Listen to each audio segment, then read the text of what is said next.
Professora Verusca Ribeiro Machado possui graduação em Letras pela Universidade de Brasília, é especialista em língua portuguesa, em educação para a diversidade e cidadania, em gestão de políticas públicas de raça e gênero, é mestre e doutora em educação também pela Universidade de Brasília, atuou como docente nas séries iniciais do ensino fundamental, no ensino médio e em curso de licenciatura e pedagogia. Também atuou na Secretaria de Educação, na função técnica de assuntos educacionais, e também é docente, né? Atualmente ela é docente no Instituto Federal de Brasília, atuando também no programa de mestrado profissional em educação profissional federal, profissional, científica e tecnológica, atuando na linha Práticas Educativas de Educação Profissional e Tecnológica. Ela também é autora e coautora de diversas obras, dentre as quais Por que ensina gramática assim, publicada pela Parábola, em 2014, Educação à Distância, acerca de um modelo em expansão, publicado pela editora DFB, também em 2014, Compreensão Leitora no PISA e Práticas Escolares de Leitura, publicada pela Liber Livro em 2012, e a Formação do Professor como Agente Letrador, pela Contexto em 2010. Bem, muito obrigada, Verusca, por atender o nosso convite, seja muito bem-vinda, fique à vontade. Então, gente, boa tarde a todos e a todas. É um prazer estar aqui com vocês. Agradeço a Luciane o convite e agradeço a presença dos alunos, dos colegas professores, de todo mundo. E gostaria de dizer que a gente vai, na verdade, conversar, né? Eu pretendo, assim, me organizei para falar durante uns 30, 40 minutos no máximo. Vou tentar ser pontual, para que a gente possa dialogar um pouco, porque ouvir vocês também em relação àquilo que eu vou colocar é muito importante para mim. Quero conversar com vocês como professora, pesquisadora da sua própria prática. Então, meu lugar de fala é esse, de professora do Instituto Federal de Brasília, que pesquisa continuamente a sua própria prática, e atua nas áreas de língua portuguesa e nas disciplinas pedagógicas das licenciaturas. Então, só para vocês entenderem um pouco, porque eu vou circular em vários momentos entre o ensino de língua portuguesa e a formação de professores, porque são os meus focos no Instituto Federal de Brasília e, atualmente, os meus focos de pesquisa também, tá?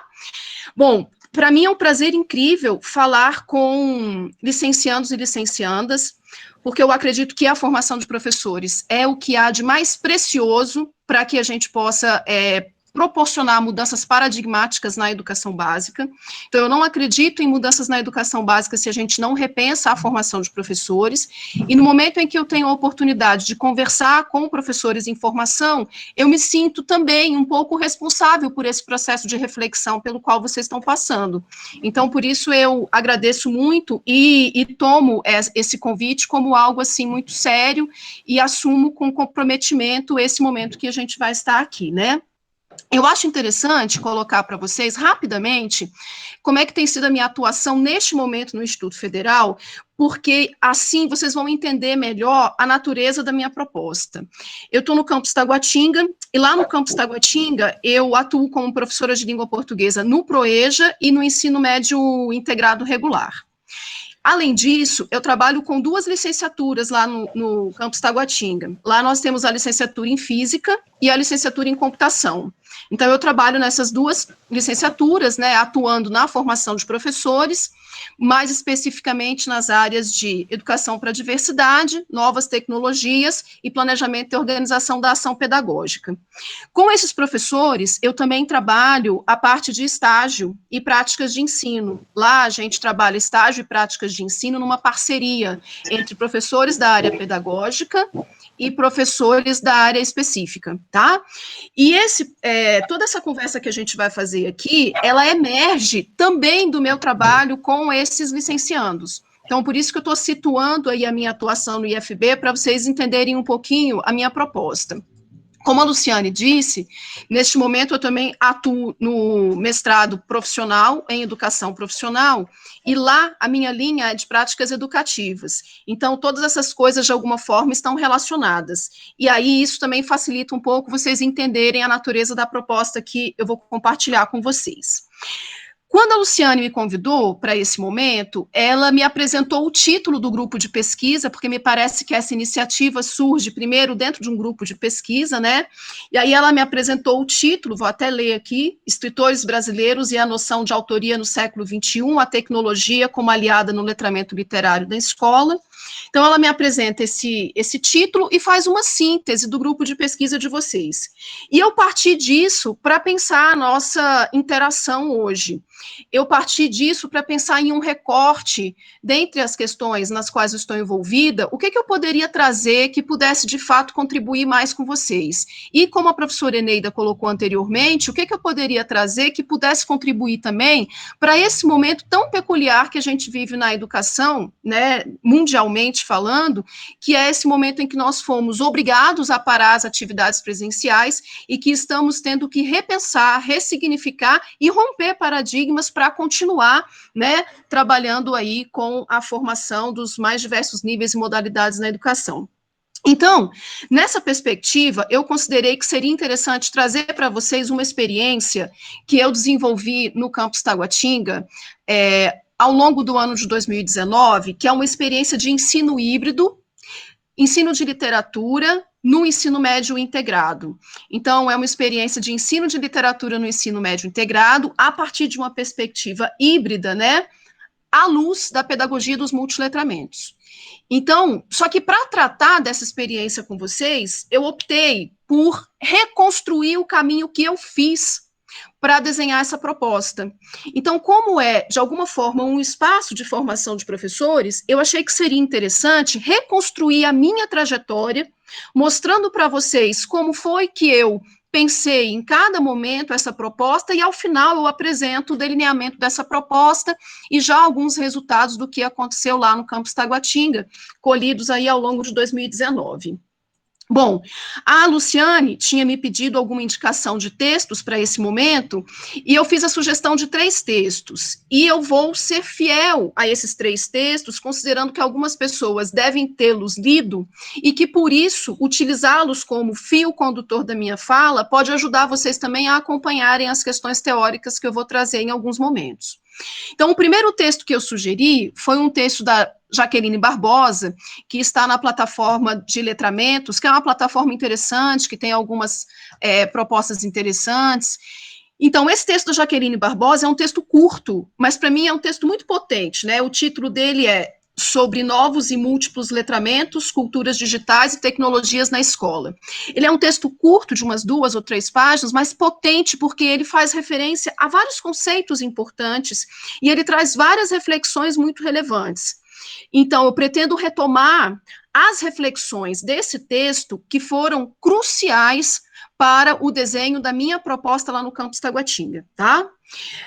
O outro texto que eu sugeri foi um texto da professora Roxane Rojo, intitulado Entre Plataformas, Odas e Protótipos, Novos Multiletramentos em Tempos da Web.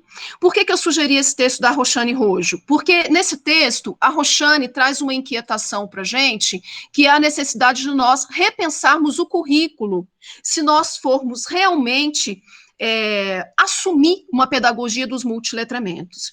Então, eu gosto desse texto da Roxane porque ela permite que a gente pense de uma forma maior, que é a forma macro, numa perspectiva curricular. E coloquei como uma leitura complementar o texto da Raquel Bevilacqua, intitulado Novos Estudos de Letramento e Multiletramentos, Convergência e Divergências. Esse texto da Bevilacqua, ele é um texto mais conceitual. Então, eu resolvi colocar como uma leitura complementar um texto mais conceitual para aqueles que ainda sentem necessidade, né, de se aprofundar um pouco e entender melhor esse conceito de multiletramentos. Eu acho que a Bevilacqua faz um trabalho bibliográfico muito interessante e ela é muito clara, né, ao nos apresentar esses conceitos. Então, se porventura alguns conceitos sobre os quais caso eu falar aqui não ficarem claros e vocês quiserem aprofundar, o texto da Bevilacqua pode ser uma porta de entrada aí para esse aprofundamento.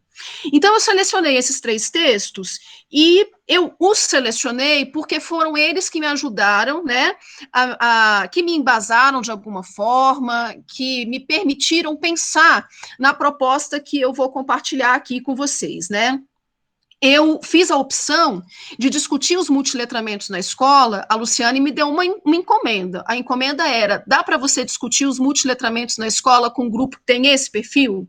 Então, diante dessa encomenda, eu fui estudar um pouquinho o perfil do grupo e, considerando o perfil do grupo e os multiletramentos na escola, eu fiz a opção de trabalhar com vocês essa questão dos multiletramentos a partir da minha prática, né? A partir do meu contexto de atuação. E é por isso que logo no início da minha fala eu explico o meu contexto de atuação, porque eu acho essencial mostrar para vocês um pouco a minha trajetória nessa perspectiva teórica dos multiletramentos e em que essa perspectiva teórica acaba se desdobrando numa perspectiva de prática pedagógica. Então, eu quero passar por toda essa construção da praxis, a teoria que alimenta a prática, essa prática que retorna a teoria e a ressignifica. Então, por isso que, para falar dos multiletramentos na escola, eu parto da minha experiência como professora, estou conversando como professora, nesse processo de construção que parte desde a teoria, chega à prática e eu realimento todo o processo, tá? Bom, essa experiência que eu vou compartilhar com vocês é uma experiência, eu vou rapidamente descrevê-la, porque depois eu vou, na verdade, passar etapa por etapa de como eu a desenhei. É uma experiência de trabalho, né, na perspectiva dos multiletramentos, que envolve também o ensino híbrido e que envolve também a ressignificação das tarefas de casa. Vou explicar um pouquinho para vocês isso. Trabalhando com o ensino médio, eu comecei a observar que as tarefas de casa, principalmente as tarefas de casa que são muito focadas no livro didático e outras tarefas de casa mais tradicionais, que não dialogam muito com as linguagens, com as múltiplas linguagens, elas estavam ficando cada vez mais esquecidas. E em vez de elas estarem a serviço do processo de aprendizagem, elas, na verdade, estavam afastando os estudantes de um processo de aprofundamento nessas aprendizagens.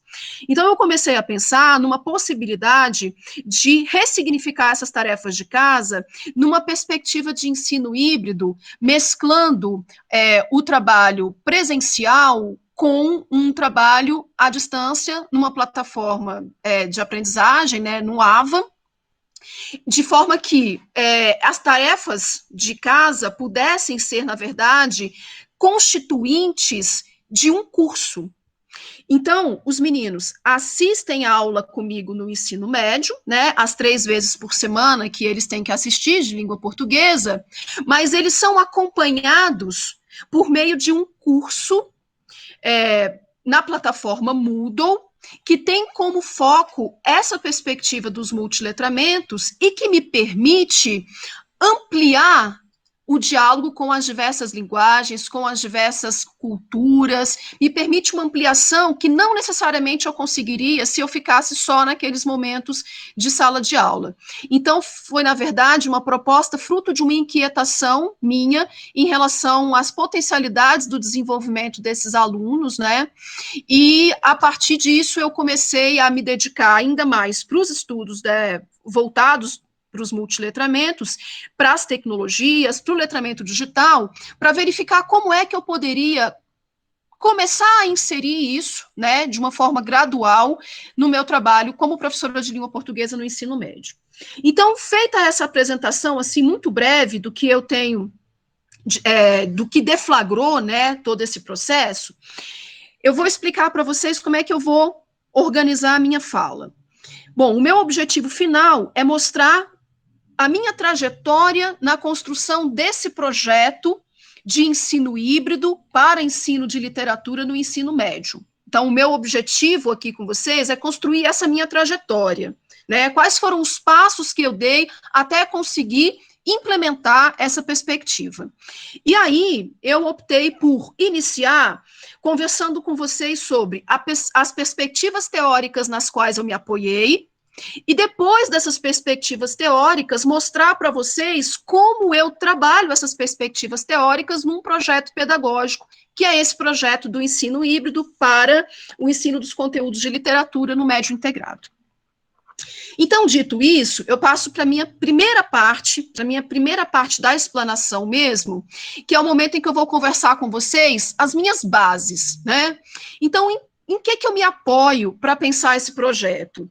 Primeiramente, era claro para mim que eu precisava refletir sobre esse status das tecnologias digitais nas escolas e na educação básica.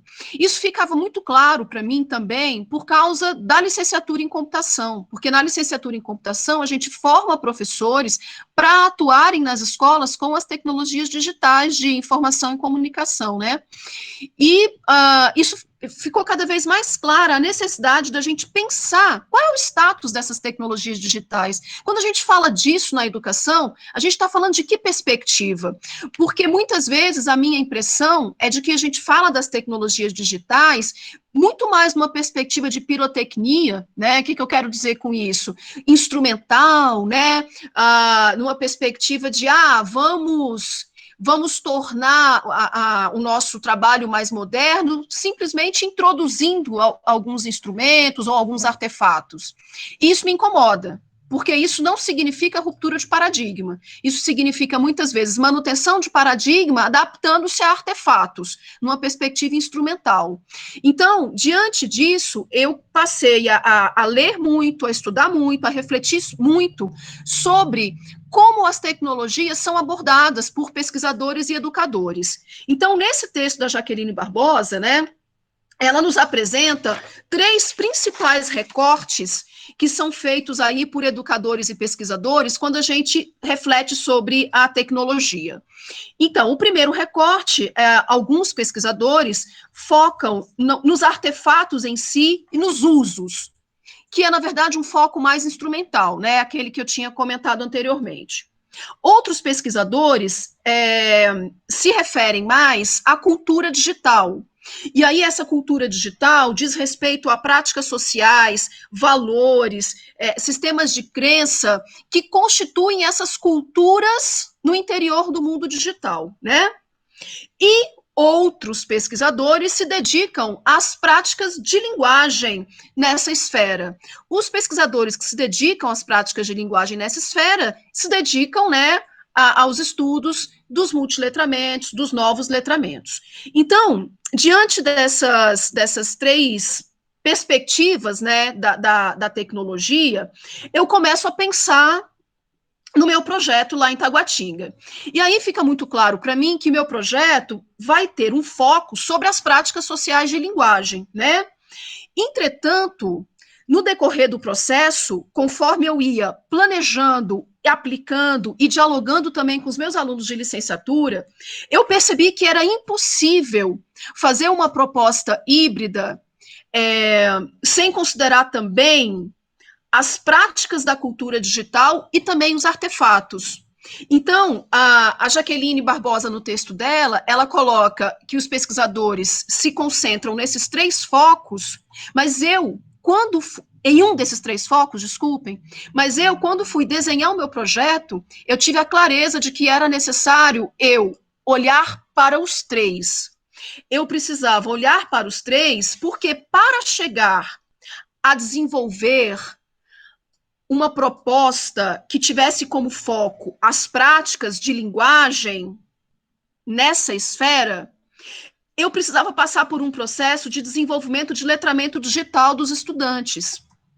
E aí, para desenvolver o letramento digital dos estudantes, eu preciso envolver o reconhecimento e a análise da cultura digital e dos artefatos em si. O que eu quero dizer com isso, gente? Eu quero dizer que para a gente trabalhar os multiletramentos, pelo menos dentro da minha realidade, eu precisei associar isso tudo a um conhecimento mínimo da cultura digital e também a um trabalho com esses artefatos. com essas competências técnicas. Sem isso, eu não conseguiria avançar nessa perspectiva dos multiletramentos.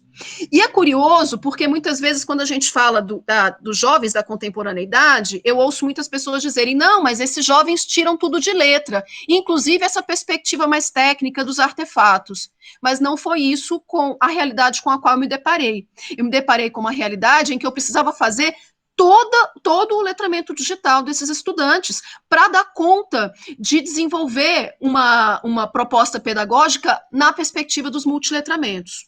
E aí eu acho importante dizer para vocês qual é o conceito de letramento digital com o qual eu trabalho. Eu trabalho com o conceito do Martin, de 2008, que eu acho bem completo, né? Então eu vou ler o conceito do Martin para vocês. Ele considera letramento digital a consciência, atitude e capacidade dos indivíduos de utilizarem adequadamente as ferramentas digitais e habilidades para identificar, acessar, gerenciar, integrar, avaliar, analisar e sintetizar os recursos digitais, construir conhecimento novo, criar expressões de mídia e se comunicar com outros, no contexto de situações concretas da vida, a fim de possibilitar a ação social construtiva e refletir sobre o processo. Então, percebam que o letramento digital é algo muito mais amplo, muito mais complexo do que alguns outros conceitos acabam trazendo, né? Existem vários conceitos, mas eu lido com esse aqui. E por que eu lido com esse aqui? Porque ele envolve também uma perspectiva que eu trabalho com os meus alunos da licenciatura em computação. Ele é mais amplo, né? Então, essa perspectiva do Martin, ele apresenta 3 níveis em relação ao letramento digital, que é um nível mais da técnica mesmo, que é o de domínio das competências digitais, um nível que é um nível de aplicação contextualmente apropriada dessas ferramentas digitais, né? Então, é ter a técnica, é conseguir aplicar adequadamente nos contextos, e a reflexão crítica é o 3º nível. A reflexão crítica, a compreensão desse impacto transformador das tecnologias digitais, desse impacto social das ações digitais, né? Então, percebam que esses 3 níveis, eles são indissociáveis na minha proposta. São níveis que abarcam a técnica, que abarcam a aplicação contextual e que abarcam também uma perspectiva crítica. Bom, aí dando continuidade a essa reflexão, né, do letramento digital, o texto da Jaqueline Barbosa, ela também vai identificar para a gente 3 situações em que a tecnologia está presente na escola. Então, ela começa, né, como eu comecei conversando com vocês, mostrando quais são os focos que os educadores e os pesquisadores estão tendo em relação à tecnologia. A partir desses focos, eu chego à conclusão de que é necessário trazer também o letramento digital para dialogar com essas questões. E aí, dando continuidade ao texto da Jaqueline Barbosa, ela traz aí, de uma forma mais contextualizada, como é que ela encontra, né, a tecnologia, quais são as situações em que ela encontra a tecnologia na escola. E aí ela cita a tecnologia como uma facilitadora do processo ensino-aprendizagem, né? Ela cita a tecnologia como um lugar de novas práticas sociais, culturais e de linguagem, e a tecnologia como pauta de discussão. Então, percebam que essas questões que a Jaqueline aponta sobre as situações em que se encontra a tecnologia nas escolas, elas também estão presentes de alguma forma nesse contexto macro do letramento digital que o Martin coloca, né? Então, feitas essas reflexões iniciais, eu já comecei a ter maior clareza sobre qual é o olhar que eu deveria lançar para introdução dessas tecnologias digitais nas minhas aulas, no meu planejamento, na minha proposta de ensino de língua portuguesa lá no curso em que eu atuo, né? E aí, para mim, ficou muito claro, assim como a Jaqueline Barbosa traz no texto dela, que trabalhar na perspectiva dos multiletramentos vai além de inserir no currículo gêneros ou usos e ambientes, né, que estejam presentes no mundo digital. Então, trabalhar na perspectiva dos multiletramentos não é só acrescentar ao currículo o trabalho com vídeos, o trabalho com fotos, o trabalho com redes sociais, com podcast. Não é só isso. Muito menos é propor aos alunos que eles façam aquilo que eles já fazem, né? Então, o que cabe à escola para que a gente realmente possa considerar um trabalho com os multiletramentos? Essa é uma reflexão que eu me fazia o tempo todo ao longo do projeto, né? Então, eu entendi que incluir os novos gêneros, incluir ambientes e ferramentas no currículo, faz parte, mas é só uma parte de todo o processo, né? E aí, concordando com a Jaqueline Barbosa, a gente precisa considerar as dimensões ética, estética e política permeando essas atividades, permeando essas discussões. Mas como fazer isso? Vocês vão perceber que o tempo todo eu me pergunto como fazer isso, né? Como eu sou uma professora de organização e planejamento da ação pedagógica, eu sempre vou discutir essa perspectiva teórico-metodológica, né? Então, como é que a gente vai transpor didaticamente essa perspectiva teórica? A Jaqueline Barbosa, ela dá um exemplo no texto dela, ela diz assim, tem um momento do texto dela que ela diz assim, olha, criar um canal no YouTube, publicar vídeos, pode ser uma atividade muito interessante, mas isso não acrescenta muito àquilo que os alunos já fazem. Então, o que caberia à escola? Caberia ir além, discutir critérios de apreciação estética, significados possíveis das ações envolvidas na prática de produção e publicação de vídeos. Então, toda essa perspectiva da cultura maker, que é o fazer, é o aprender fazendo, ela não pode ser dissociada de uma perspectiva analítica, de uma perspectiva crítica. Então, não é só colocar para fazer, mas é colocar para analisar, para criticar e para fazer nessa perspectiva crítica, né? Esse como fazer ainda será retomado mais à frente, quando eu vou falar especificamente dos teóricos dos multiletramentos, tá? Bom, e aí, considerando essas reflexões da Jaqueline Barbosa, de outros autores e de outras autoras, eu tomei como princípio para o desenvolvimento lá da minha proposta pedagógica a necessidade de trabalhar em uma perspectiva de apropriação crítica com base nesses novos letramentos. E aí tem essa questão da apropriação crítica, né? Há algo que me incomoda muitas vezes, que às vezes a gente acaba elegendo algumas palavras, alguns conceitos, que a gente usa muito, mas a gente usa e às vezes esvaziado de significado, né? Esvaziado de sentido. O que a gente quer dizer, e aí eu falando de mim mesma, né? O que eu quero dizer quando eu aponto para uma apropriação mais crítica? O que esse termo crítico pode significar? Ele tem vários significados. Inclusive, tem um texto do qual eu gosto muito, que se dedica a discutir o conceito de letramento crítico, né? Quais são os sentidos subjacentes quando a gente fala de um letramento crítico? E aí, eu me aproprio de uma reflexão de Menezes de Souza. E aí eu vou trazer essa reflexão porque é isso, a minha base para pensar essa apropriação crítica, tá? Então, para Menezes de Souza, para quem ler criticamente, para ela, né, ler criticamente envolve duas ações simultâneas e inseparáveis. Por um lado, o leitor deve reconhecer a produção de significados no texto, a partir do contexto do autor e de seu pertencimento sócio-histórico. Por outro, deve reconhecer a sua percepção de significados, percebendo que ela é inseparável do seu contexto sócio-histórico, de seu pertencimento a um tempo e a um lugar.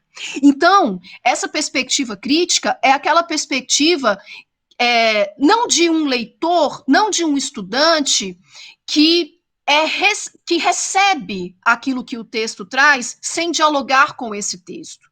Então, é uma perspectiva que inclui o diálogo, que inclui o reconhecimento de que o sujeito que aprende, o sujeito que lê, ele interage com aqueles conteúdos que ele está aprendendo, com aqueles conhecimentos com os quais ele está tendo contato por meio da leitura. Então, ele não está numa situação passiva de recepção, mas ele está numa perspectiva ativa, dialógica, trazendo o seu conhecimento para interagir com aquele conhecimento com o qual ele está tendo contato. Então, quando eu trabalho nessa perspectiva, eu me avoro muito nessas questões. E aí, obviamente, eu sou freiriana, né? Trago muito as reflexões de Paulo Freire para esse processo, né? De reconhecimento dos saberes do sujeito para a construção de novos conhecimentos. Bom, então, chegando a essas constatações, com base lá no texto da Jaqueline Barbosa, eu passei a dialogar muito com a Roxane Rojo. Percebam que eu estou fazendo com vocês a trajetória, eu estou refazendo a trajetória. Quando a Luciane me fez esse convite, eu resolvi refazer essa trajetória, eu escrevi essa trajetória para conversar com vocês hoje, né, para que vocês pudessem acompanhar comigo. Então, eu começo pensando sobre a tecnologia, a entrada das tecnologias lá na educação básica, especificamente no meu componente curricular, que é língua portuguesa e literatura, como é que eu vou me posicionar diante dessa perspectiva das tecnologias digitais lá no meu componente curricular, quais os letramentos, né, que eu vou precisar, de alguma forma, mobilizar para trabalhar com os meus alunos nessa perspectiva, e aí, chegando a essas constatações, eu começo a dialogar mais diretamente com a Roxane Rojo, com o Eduardo Moura, né? Eles são parceiros aí de publicações. E me agradam muito os textos da Roxane, em que ela nos leva a refletir sobre as práticas escolares de letramento e como essas práticas escolares de letramento são, de alguma forma, influenciadas, alteradas e precisam passar por um processo de ressignificação diante das mudanças tecnológicas, e não só das mudanças tecnológicas, né? Das mudanças sociais, das mudanças das relações de trabalho em que a gente está localizado. Então, nesse sentido, eu gosto de pensar, né, essas questões que a Roxane coloca para revisar o nosso próprio currículo, né? Como é que a gente vai olhar para o nosso currículo nessa perspectiva de contemporaneidade, com as práticas sociais e com as práticas de linguagem postas na contemporaneidade? Que desafio é esse que se coloca para a gente, né? Que é um desafio que vai além das aulas de língua portuguesa, é um desafio que envolve, por isso que eu estou falando do currículo, é um desafio que envolve o currículo, envolve todas as áreas do conhecimento, envolve o perfil que a gente vai delinear para formar nos nossos cursos. Então, por isso que eu gosto desse diálogo da Roxane, também de trazer à tona uma reflexão sobre o currículo nessa perspectiva, né? E ela tem um posicionamento que ela coloca de uma forma muito especial nesse texto, que ela considera que os multiletramentos ainda não adentraram a escola. Ela ainda considera que a escola ainda está mais focada no impresso, né? E quando trabalha com imagem, ainda trabalha com a imagem estática, isso por vários motivos, né, gente? Motivos que passam pela infraestrutura, pela questão de condições mesmo de trabalho, pelos currículos que ainda não foram, na verdade, lidos e avaliados nessa perspectiva. Se a escola ainda não adentrou, né, nos multiletramentos, não é uma questão de professor de língua portuguesa, mas é uma questão maior, né? É uma questão de reflexão maior no meu posicionamento. Bom, e aí nessa visão que a Rojo traz, ela aponta algumas relações que eu acho muito interessantes, que é essa relação entre currículo, tecnologias, apontando para aprendizagens que sejam mais interativas, colaborativas e protagonistas. E aí, em vários textos dela, ela coloca o seguinte: bom, os jovens, né, as juventudes com as quais a gente entra em contato, eles trazem experiências de vida permeadas por esses outros contextos que emergem dessa tecnologização. E esses contextos que emergem dessa tecnologização são contextos de muita interação, né? São contextos colaborativos.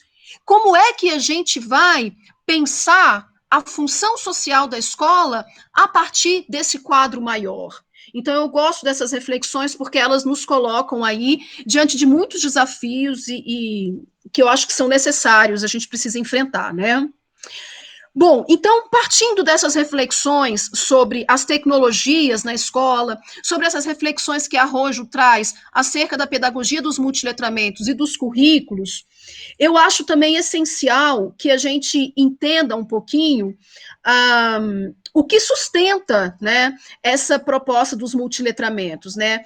Do ponto de vista teórico, quais são os eixos articuladores dessa proposta dos multiletramentos? E aí é por isso que eu sugeri o texto da Raquel Bevilacqua, porque o texto da Raquel Bevilacqua faz aí uma síntese para a gente. Então, uma questão que eu acho importante conversar com vocês, e que para mim também foi muito importante no desenvolvimento desse projeto, é a seguinte: qual o foco de atenção dos multiletramentos, né?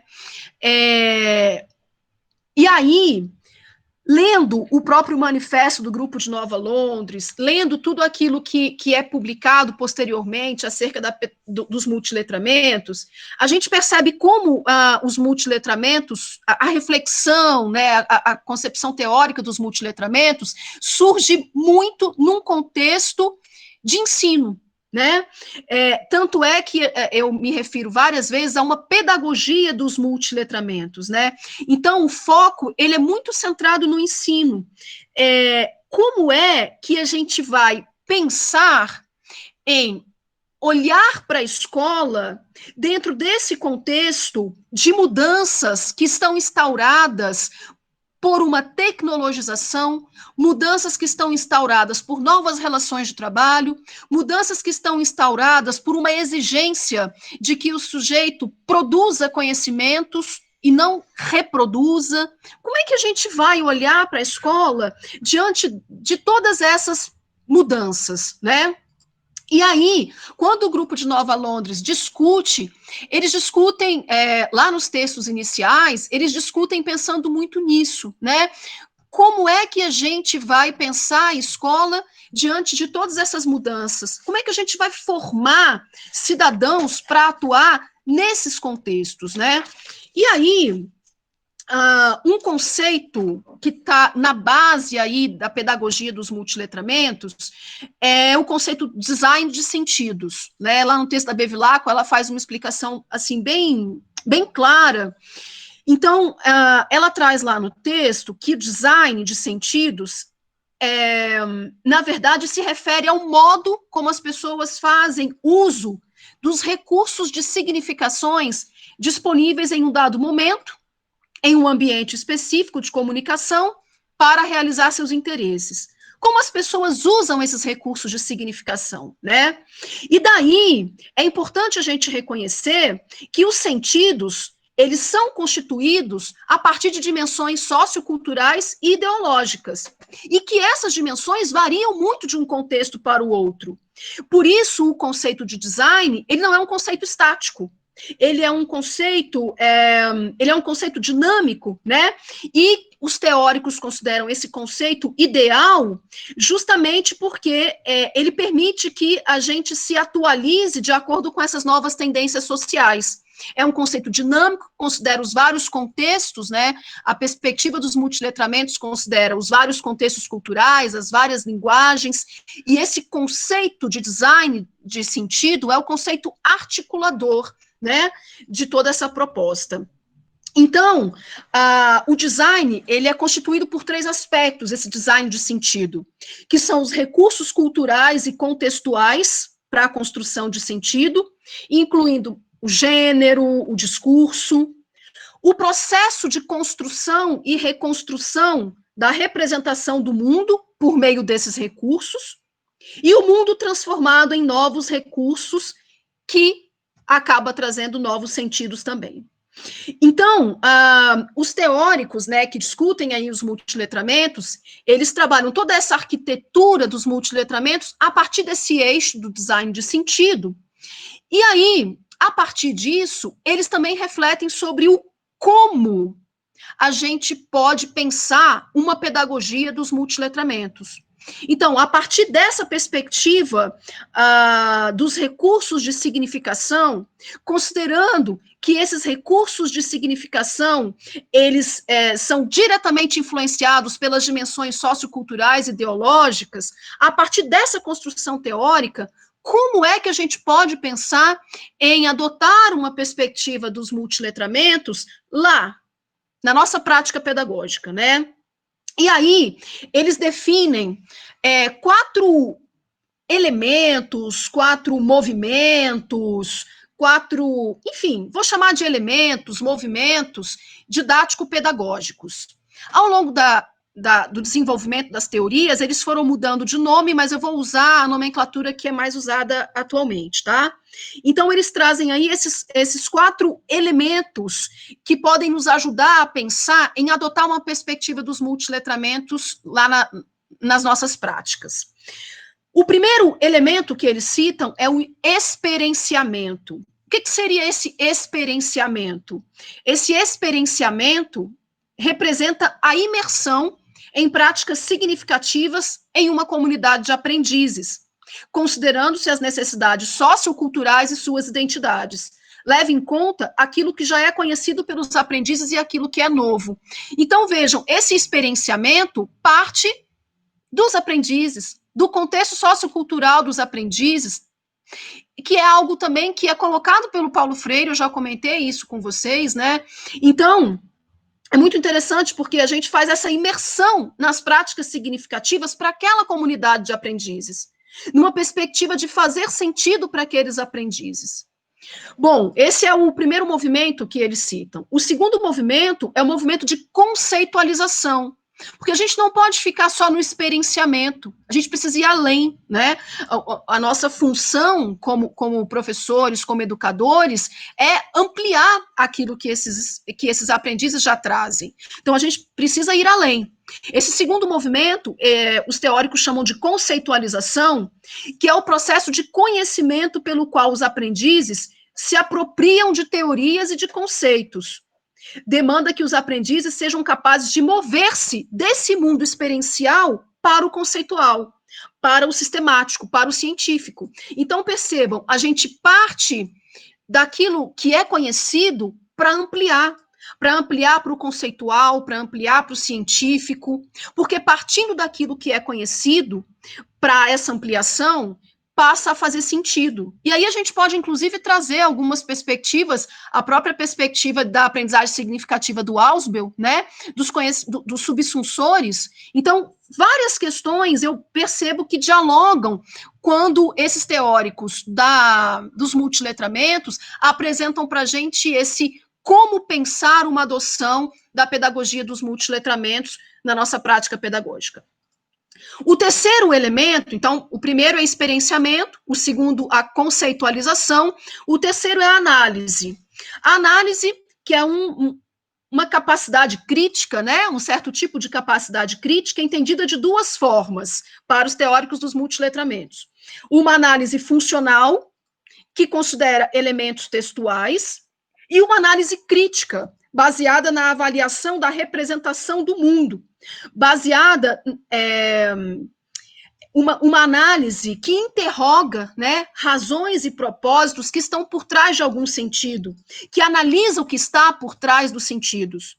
Então, esse processo analítico, ele envolve tanto elementos textuais, nessa perspectiva, quanto essa representação de mundo, quanto esse contexto maior.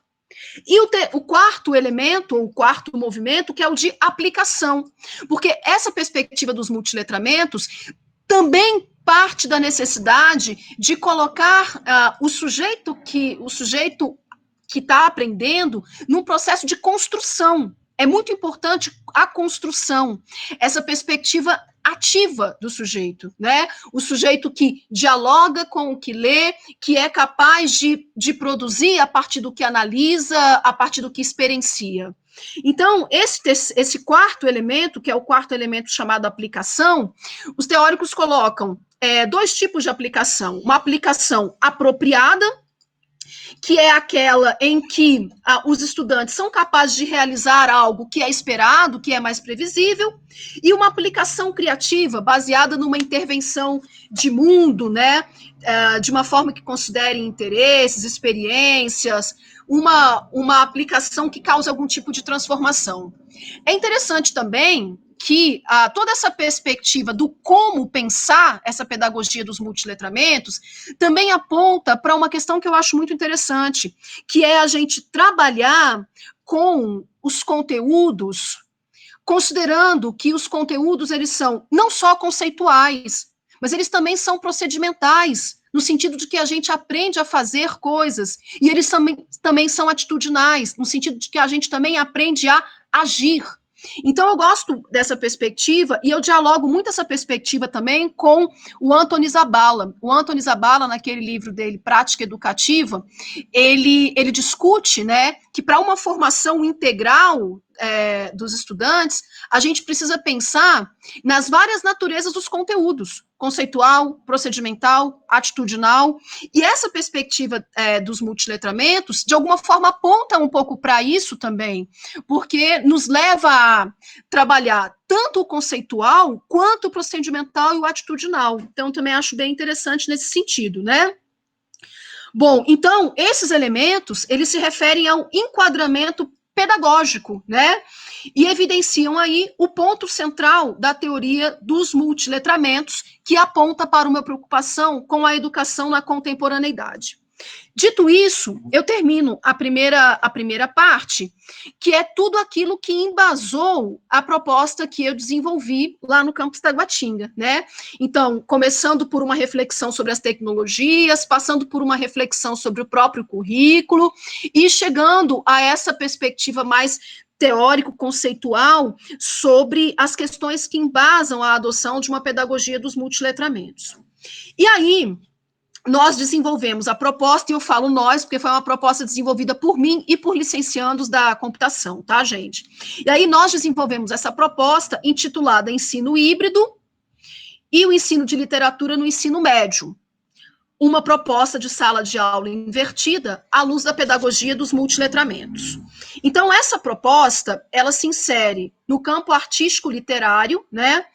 E eu pretendi, com essa proposta, levar os estudantes a ampliar o repertório de leituras deles, pretendi selecionar obras significativas, levá-los a selecionar obras significativas para eles mesmos, e também pretendi aprender esses níveis de leitura presentes nos textos, juntamente com os estudantes.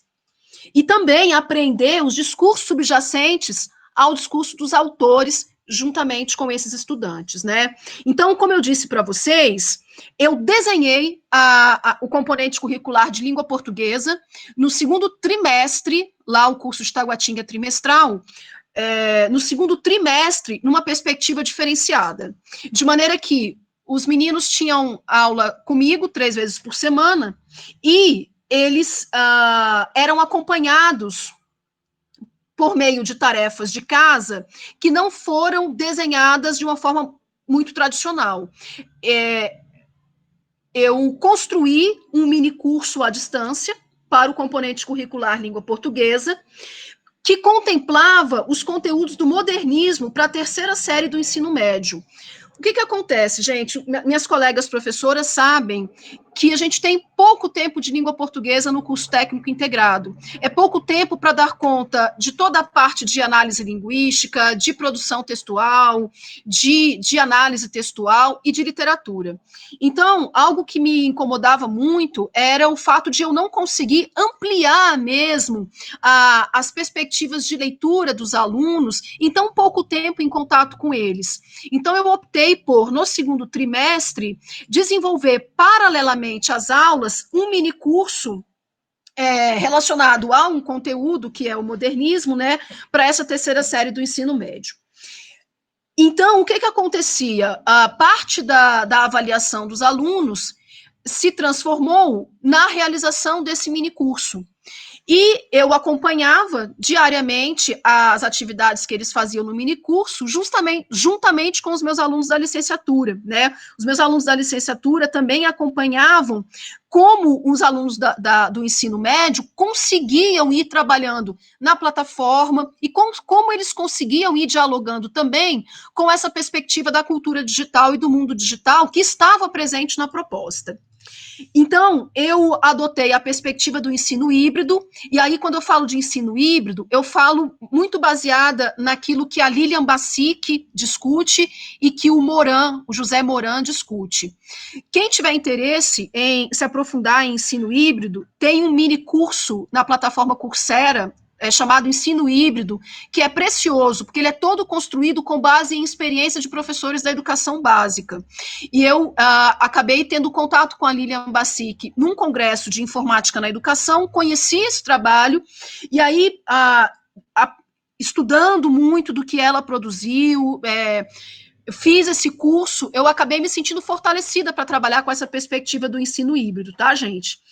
Então, os alunos tinham contato de forma presencial, mas também tinham contato nesse minicurso. Esse minicurso era uma ampliação das possibilidades que eu tinha para trabalhar aí as questões do modernismo com eles, tá? Também procurei adotar as metodologias ativas nessa perspectiva, né? E a estratégia que eu usei dentro do ensino híbrido foi a sala de aula invertida. O que significa isso? Os alunos tinham contato com questões relacionadas aos textos, aos conteúdos, pelo minicurso. Eles primeiro tinham um contato com os conteúdos, e quando eles iam para a aula, eles iam já tendo feito um primeiro contato com esses conteúdos, de forma que as aulas, elas ganhavam em relação a aprofundamento, porque aquele primeiro contato já tinha sido feito lá através do minicurso.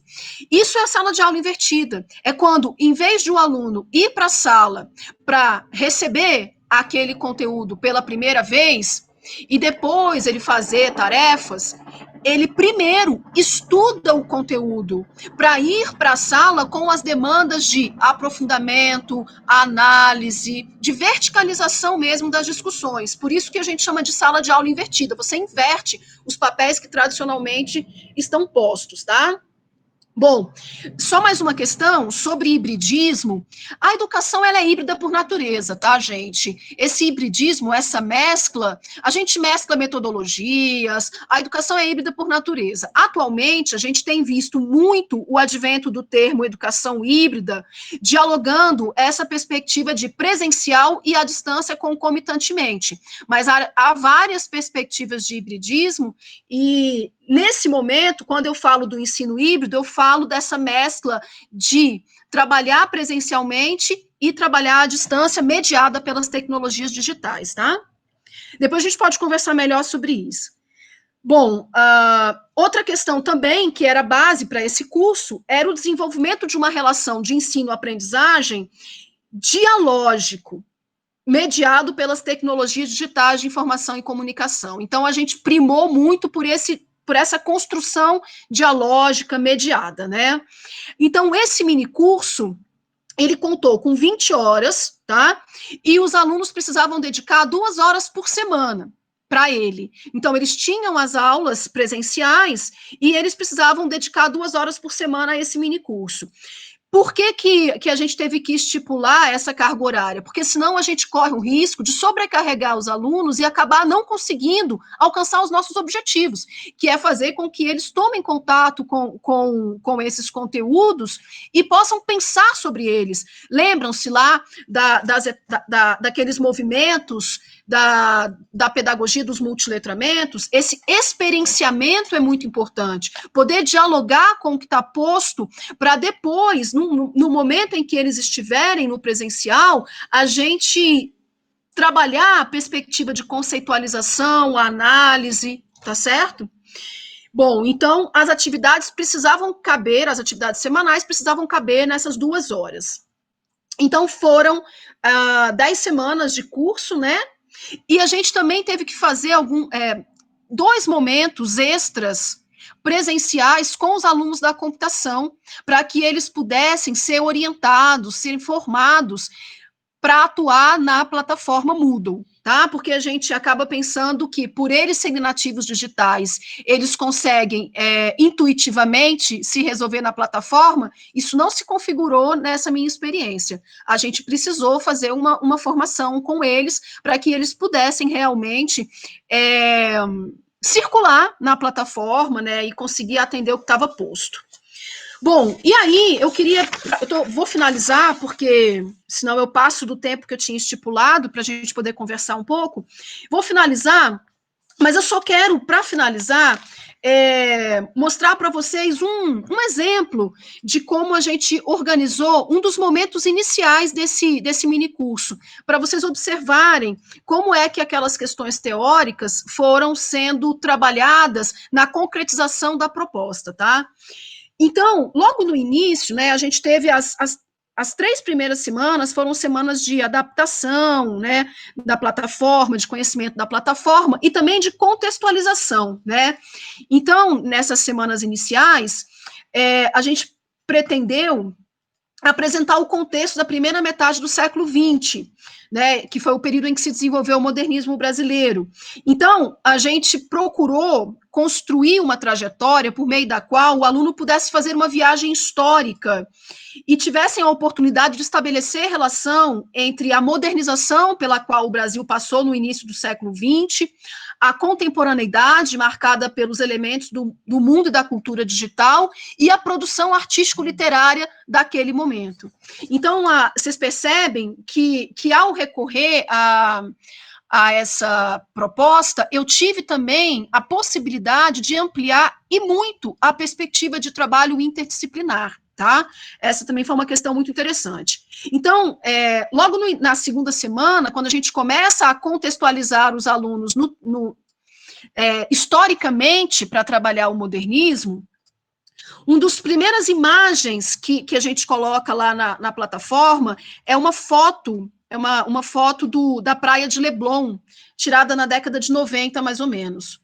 E aí, a partir dessa fotografia, a gente pede para que os alunos pensem um pouco, né, sobre a cidade do Rio de Janeiro, o que eles conhecem sobre a cidade do Rio de Janeiro, como eles veem a cidade do Rio de Janeiro, para, a partir disso, nós conduzirmos esses alunos para conhecerem um pouco da cidade do Rio de Janeiro no início do século XX, no momento em que a gente tem aí o início da produção, né, modernista no Brasil. E aí a gente usa a obra do João do Rio para dialogar com essas fotografias do Rio de Janeiro, da contemporaneidade e a obra do João do Rio, lá do início do século XX, né? E aí eles são colocados em contato com uma obra do João do Rio, que é a Alma Encantadora das Ruas.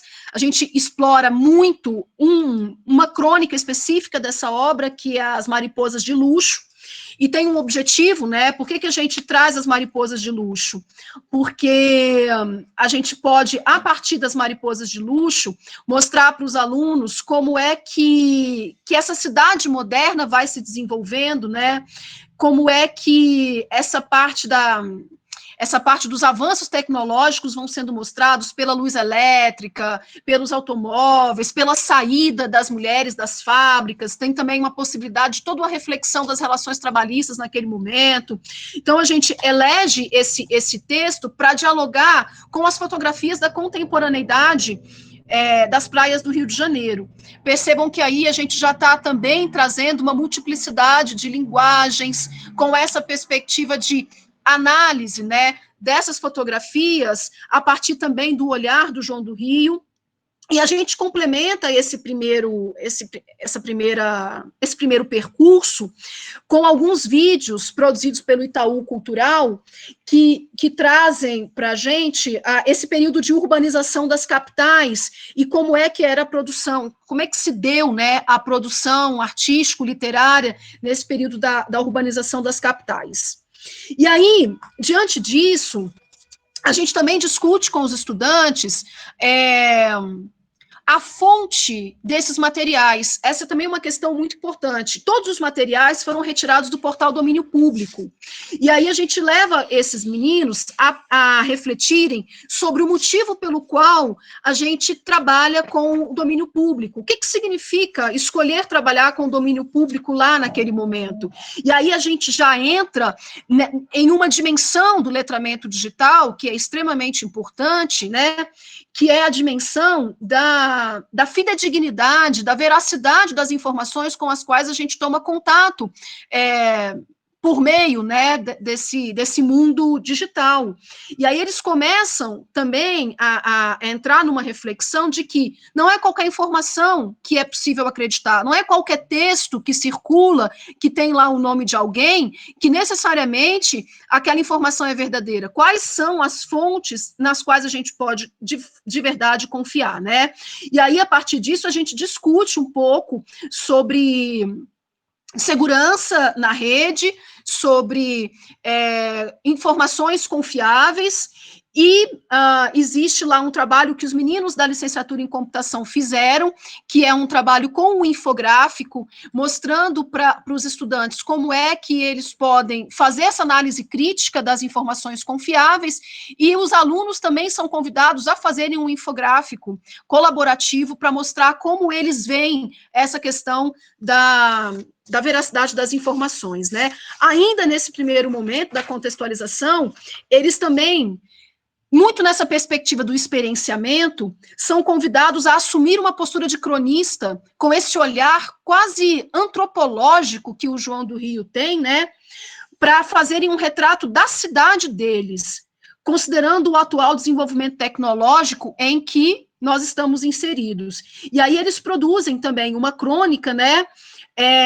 Com esse olhar antropológico lá do João do Rio, pensando sobre esse desenvolvimento em que a gente está imerso hoje. E a partir disso, eles vivenciam esse movimento lá da pedagogia dos multiletramentos, do experienciamento, para que a gente evolua, né, para a conceitualização, a análise e a produção que está presente o tempo inteiro. Então, eu vou terminando por aqui, senão eu me alongo muito, né?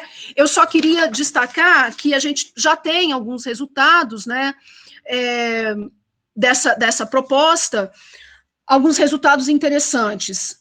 Os alunos, por exemplo, destacam que a proposta acabou despertando a criatividade deles, porque são atividades diferentes daquelas que normalmente eles fazem na escola, e que eles falam assim, tá, gente? Fala deles. A gente teve que parar para pensar no que estava fazendo, porque não era automático, né? Eles precisavam entender, precisavam construir. Então, esse é um resultado que está presente lá nas avaliações que eles fizeram. Eles também destacam muito os fóruns, a possibilidade de interação com os colegas, como algo extremamente positivo, e também com os tutores e com a professora. Essa interação que as tecnologias digitais proporcionam é colocada como algo muito positivo, né? Mas eles também colocam que a falta de hábito em estudar por meio das tecnologias digitais acabou impactando muito na organização deles para a realização do curso, né? Que eles até usam alguns vídeos de YouTube para estudar, mas eles não têm uma sistematização de como estudar, de como se aprofundar, de como desenvolver conhecimento a partir dessas tecnologias, e que isso para eles foi um choque, e foi muito difícil passar por esse processo de adaptação, que eles chamam de adaptação, eu chamo de processo de aprendizagem, né?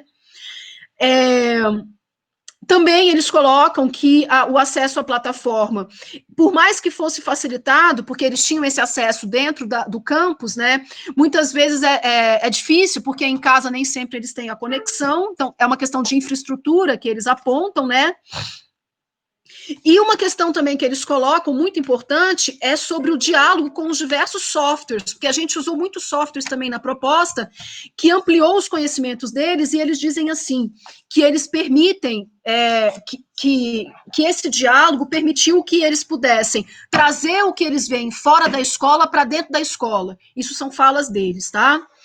Bom, os licenciandos que trabalharam comigo também tem uma avaliação sobre o processo, e a avaliação dos licenciandos aponta para uma preocupação, que é a necessidade de desenvolver o letramento digital dos estudantes no ensino médio, e de, portanto, considerar o letramento digital como algo meio que transversal na formação do ensino médio, preocupação com a qual eu corroboro também com os licenciados. Então, eu vou finalizar para dar um tempinho da gente conversar um pouco. Eu peço desculpa porque eu passei 10 minutos do que eu havia previsto, mas é que acaba sendo muita coisa, e acho também que existem alguns vazios, talvez vocês não tenham entendido, vocês podem me perguntar, porque é muita coisa mesmo.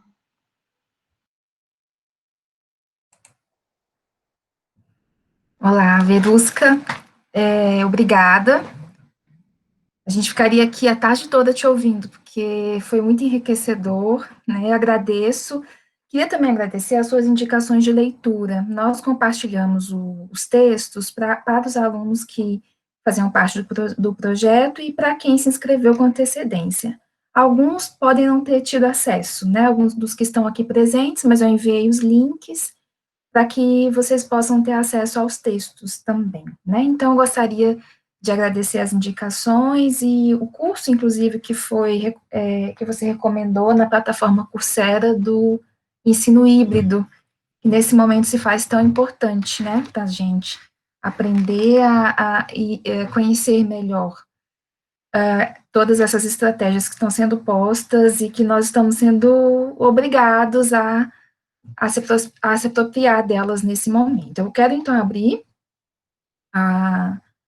essa fase, então, da nossa tarde para os colegas, para os alunos, para quem tiver alguma dúvida e gostaria de fazer alguma consideração, vocês podem utilizar tanto o microfone quanto o chat, fiquem à vontade.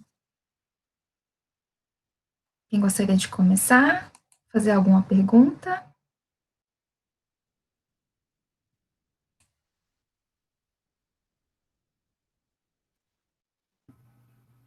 Oi, tá me ouvindo? Vocês estão me ouvindo? Quem fala é a Camila. Aqui é a Camila. Fica à vontade, Camila. Isso. Eu tenho muita dúvida, eu percebo. Primeiro, muito obrigada por essa palestra, obrigada pela fala, foi muito enriquecedora mesmo. E eu me sinto muito segura com relação à minha bagagem teórica, né, no que diz respeito ao ensino híbrido e ao multiletramento, né, que são conceitos que foram abordados. Mas eu ainda tenho muita insegurança justamente na prática, né, de colocar isso dentro na prática da sala de aula. E aí, eu queria saber, professora, de forma mais específica mesmo, como foi dado esse comando, sabe? Qual que é como que foi passado isso para os alunos? Eu consegui entender mais ou menos qual é a minha dúvida? Assim, o comando mesmo, o que era para ser feito, como que foi passar isso para eles, se eles entenderam bem no começo, ou se não entenderam, como que você precisou explicar, mas nesse sentido mesmo. Quer que responda agora, Luciane? Fica à vontade, Verusca. Tá. Camila, obrigada pela pergunta. É sempre importante que vocês perguntem, porque aí eu posso ir trazendo algumas outras reflexões, né? Então, como eu disse para você, foi um projeto que envolveu os alunos da licenciatura em computação, que eram meus estagiários em estágio 4. Estágio 4 é educação à distância para licenciatura em computação lá no campus. E aí agora eu posso explicar melhor as coisas, né? Então, envolveu os licenciandos que estavam fazendo estágio em educação à distância, envolveu os alunos do ensino médio integrado, que são meus alunos de língua portuguesa, e eu sou a professora regente, tanto da disciplina quanto do estágio, tá? E aí, o projeto, ele foi construído por mim e pelos alunos da computação. Com o projeto construído, a gente foi para a roda com os meninos do ensino médio integrado e perguntou para eles como eles avaliariam esse projeto sendo inserido como um piloto, como uma experiência introdutória para eles, para a gente começar a ressignificar essas atividades de casa, essa perspectiva de aprendizagem, que muitas vezes é de eles receberem tudo que eles vão aprender lá na hora e só depois se aprofundarem. Então, a gente fez essa conversa com eles. Eles acharam que seria interessante. Era uma turma, assim, muito especial também, porque eles queriam mesmo, eles tinham coragem para poder enfrentar esse desafio. E eles toparam. Algumas coisas eles disseram, olha, assim não vai dar, assim não vai dar, assim não vai dar. E aí a gente reconstruiu a partir das bases que eles colocaram, tá certo? Então, quando a gente reconstrói, a gente trabalha todo o curso lá na plataforma, no AVA, né, no Ambiente Virtual de Aprendizagem. A gente faz 2 aulas presenciais, que não foram as aulas de língua portuguesa, foram aulas extras, para que eles conhecessem o ambiente virtual de aprendizagem, para que eles conhecessem o Moodle, porque eles conhecem o Moodle, mas eles conhecem o Moodle numa perspectiva muito de repositório, sabe? Esse é um problema. E não uma perspectiva de ambiente virtual de aprendizagem, mas uma perspectiva de um lugar onde se colocam materiais para pesquisa. E não é isso que é o conceito de ambiente virtual de aprendizagem na educação à distância. Né? A educação à distância tem uma epistemologia própria. O ambiente virtual de aprendizagem é um ambiente de aprendizagem, não de pegar material. Portanto, é um ambiente que tem que ter uma mediação pedagógica. E aí eles precisaram entender essa plataforma, e aí eu contei muito com os meus alunos da computação para ajudá-los a entender essa plataforma, mesmo porque eles eram meus estagiários também, tá? Depois, a gente começa o curso. As 2 primeiras semanas foram muito difíceis. Por quê? Porque eles ainda estavam se apropriando daquela dimensão lá que a Jaqueline Barbosa coloca, que é a dimensão técnica, sabe? Eles estavam se apropriando dessa dimensão ainda. Então, até que eles se apropriassem dessa dimensão técnica, a gente teve um tempinho aí para conseguir. E como que o curso foi organizado na plataforma? A gente utiliza como organização pedagógica as sequências didáticas. Então, a cada semana havia uma sequência didática. A cada semana era organizada em sequência didática. E aí, eu trabalho muito com o Anthony Zabala, com a perspectiva de sequência didática do Anthony Zabala, mas se você quiser, por exemplo, ter contato com o conceito de sequência didática, que eu acho precioso, você pode ir ao glossário do CEALI. O glossário do CEALI traz um conceito de sequência didática muito voltado, inclusive, para o sócio-interacionismo, que é uma perspectiva com a qual eu trabalho em língua portuguesa. E aí, as sequências didáticas eram construídas nessa perspectiva, tá certo? As atividades eram construídas considerando os objetivos de aprendizagem que a gente tinha, tá certo? Os objetivos de aprendizagem que a gente tinha, considerando a relação entre as atividades e considerando que existe uma espiral. A gente parte de um ponto para ir ampliando aquilo que a gente quer até chegar aos objetivos de aprendizagem almejados em cada semana, tá certo?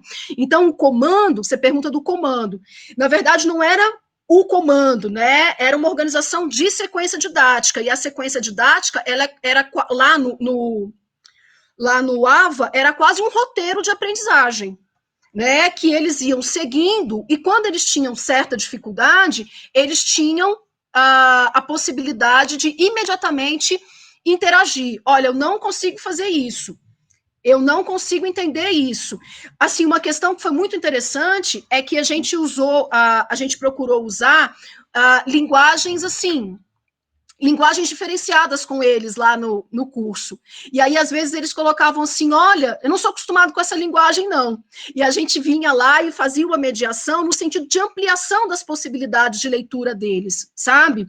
Então, foi assim, na perspectiva interativa. A sequência, ela é quase um roteiro de aprendizagem, e na hora que eles, de alguma forma, não conseguiam avançar, eles tinham a interação imediata, tá certo? Respondi, Camila? Respondeu, obrigada, entendi. Por nada. Nós temos uma outra pergunta aqui pelo chat. O Daniel Severo pergunta, ele gostaria de saber se houve no projeto uma troca com outras disciplinas. Daniel, obrigada pela pergunta. Então, Daniel, é curioso isso, né? São coisas que só a estrutura do Instituto Federal permite. Foi um processo de verticalização, literalmente, né? Porque os meninos da licenciatura em computação, eles atuam junto com os meninos do ensino médio integrado lá no meu espaço. Então, existe um diálogo com práticas de ensino 4 da licenciatura e com o estágio 4 da licenciatura. Dentro das disciplinas do ensino médio integrado, eu trabalhava com alguns professores de forma conjunta nas atividades presenciais, professor de espanhol e professor de sociologia, tá certo? No curso, especificamente, a gente não teve a presença de outros professores, de outros componentes curriculares, mas esse projeto, ele é um projeto que acabou envolvendo muitas atividades, eu só trouxe um recorte, uma parte dele para vocês, que é essa parte da ressignificação da tarefa de casa. Nessa ressignificação da tarefa de casa, a gente trabalhou língua portuguesa com o apoio dos meninos da computação. Mas o projeto como um todo, ele envolveu professores de sociologia, de espanhol e professor de história também em determinado momento, tá? Agora, eu acho extremamente possível a gente pensar nessa ressignificação das tarefas de casa envolvendo mais professores, inclusive com todos os desafios que a gente vai ter a partir de agora para trabalhar as atividades remotas, para a gente trabalhar com otimização do tempo, com uma possibilidade de aprofundamento maior, é uma indicação, uma possível orientação é realmente a gente se organizar com mais áreas do conhecimento para trabalhar isso. Mais alguém gostaria de fazer uma pergunta, professora Verusca? Algum comentário? Deixa a Maria Paula fazer primeiro, será? Bom, eu vou falar antes da Maria Paula, porque eu disse que a dela vai ser longa. Na verdade, é só um comentário, né? Queria agradecer muito a participação da professora Verusca, a fala e todas as ações, as atividades, né, dela. A câmera está fechada, Eneida. Aff.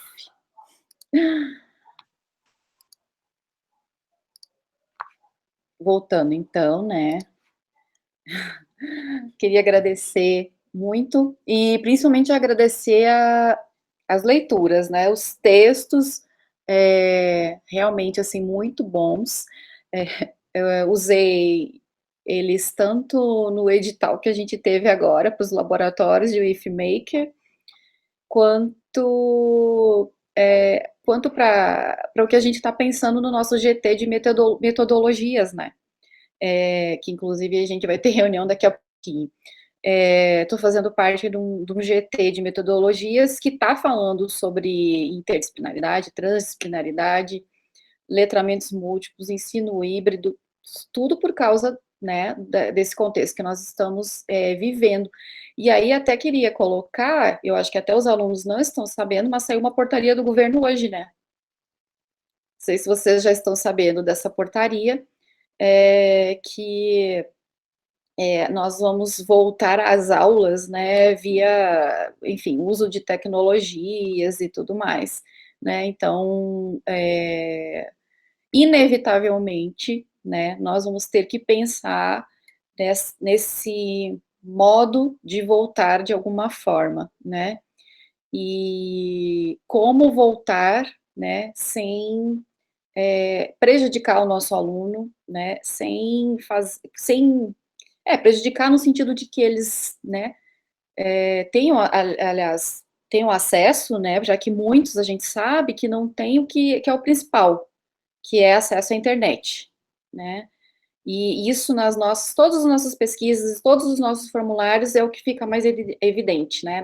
e nós não temos nenhuma política pública para sanar essa questão nesse sentido, né, que as pessoas não estão se dando conta que nós precisamos de uma política pública para isso, né, que é acesso à internet, né, então se fala muito em multiletramentos e tudo mais, mas as pessoas não têm acesso, né, querem que a gente volte, dê aula, sem ter isso, é o principal, né, esse acesso. Mas a gente sabe que nós vamos ter que criar e partir para tudo isso, né? Multiletramentos, ensino híbrido, já falou até em pedagogia da alternância, mas não querem que usem muito bem esse nome e tal. E acho que seria muito importante, né, já que esse tipo, a instituição, eu não sei até que ponto ela está discutindo isso coletivamente, né, mas acho que esse momento aqui de troca, né, de repente pode nos ajudar muito, né, para essas discussões, e queria colocar que vai ajudar muito, assim, essa sua fala hoje, e todos os textos, vai ajudar muito a gente pensar, né, para esse, enfim, para esse possível retorno, para essa realidade totalmente translocada que a gente está vivendo, distópica, né? De repente, é até bom a gente falar sobre isso com os nossos alunos, né? Porque uma coisa que me preocupa muito também, claro, não sei se as pessoas concordam comigo e tal, mas é uma coisa que me preocupa é o fato de que os nossos alunos não estão tendo nenhum tipo de contato com a gente, né? E isso para mim é muito grave, ao mesmo tempo que eles estão, né, óbvio, em casa, na segurança de casa, alguns, né, porque outros trabalham, eu acho muito grave nós estarmos quietos no nosso canto e eles no canto deles e a gente não ter esse diálogo, essa troca, e a gente não discutir o momento, não discutir esse contexto, não, sabe? Isso para mim é muito grave, né? E me preocupa, porque parece que a gente não sabe, né, o que está acontecendo lá na outra ponta, né? Então, tipo, eu fico pensando sobre o contexto, sobre o momento, fazendo trabalhos, fazendo GTs, né, descabelando em questão de projetos e tudo mais, mas o nosso aluno não sabe, né, tudo que a gente está fazendo, e também não sabe mais, né, do contexto, né, ele sabe o mínimo, né, e eu acho que ajudaria muito a gente ainda ter uma forma de diálogo, né, e de contato com os nossos alunos. Então, eu só tenho a agradecer, assim, a sua fala foi fantástica, maravilhosa, e vai servir muito, muito, muito mesmo. Tanto para o nosso projeto, né, que, tipo, para mim é um aprendizado, né, a gente está aprendendo, né, eu mesmo estava, sei lá, na década de 90, e também, né, para as nossas atividades, né, para um possível retorno, que eu acho que é muito bom a gente pensar num retorno, né, que seja diferenciado, né, e de alguma forma que seja efetivamente acessível, né, que é essa a nossa maior preocupação aí, como chegar, né, como que o nosso aluno vai chegar nesse material, né, enfim, falei demais. Vou deixar, acho que é a Maria Paula, não sei. Oi, Neida, só queria conversar um pouquinho sobre, rapidinho, você falou de uma questão que para mim é super importante, e assim, nesse meu processo de formação dos meninos na área de computação, foi por aí que eu me aproximei muito dessas questões, né?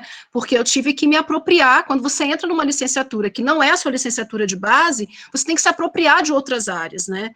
E aí eu passei a frequentar os congressos de informática, os congressos de informática na educação, e aí eu, enfim, passei a vivenciar outros mundos, e a partir daí eu comecei a fazer essas aproximações com a educação e com essa questão dos letramentos que eu já estudava, aí eu acabo pulando dos letramentos para os multiletramentos e tudo mais. Mas nesse meu processo, se eu pudesse dizer uma coisa, assim, para quem está nos GTs, que para mim é valiosa, porque não sou eu que digo, são as vozes dos meus alunos aqui representadas, é a interação. Ontem mesmo, eu estava com um grupo de 4 alunos da física, porque eu lá também tenho a licenciatura em física, e eu estava fazendo um trabalho de orientação desses meninos, e eles falaram assim para mim, professora, a gente está muito preocupado como vai ser o retorno. Como é que a gente vai conseguir voltar nessas situações remotas se cada um de nós tem situações tão peculiares? A gente só consegue enxergar uma maneira, que é pelo diálogo. Então, eu não consigo pensar em trabalhar, por exemplo, perspectivas híbridas, eu não consigo pensar em trabalhar atividade remota se a gente não considerar a categoria de interação como a base. porque é esse feedback deles é que vai nos ajudar a construir o nosso caminho. Porque se a gente não tiver esse feedback para construir o caminho, você bem falou, nada do que a gente está pensando pode ser efetivo muitas vezes, né? E uma outra questão, do ponto de vista metodológico, quando a gente está trabalhando com o ensino híbrido ou com a educação à distância, a base do sucesso é a interação. Se você está lá próximo do aluno, se você está lá respondendo ao aluno, não existe distanciamento. Existe distância física, mas não existe distanciamento. Você está próximo dele.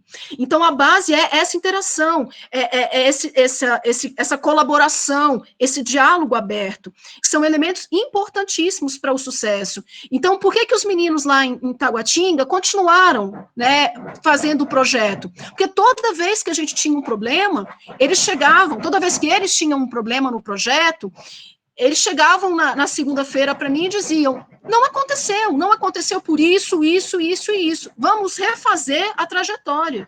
E aí, a gente redirecionava a partir desse posicionamento, da análise desses alunos. E se a gente fala de trabalhar com uma perspectiva crítica, autônoma, a gente não pode se furtar de ouvir esses alunos para construir esse projeto. Então, é uma questão, assim, para mim é muito rica, e eu queria deixar como voz dos meus alunos. É isso que eles trazem sempre.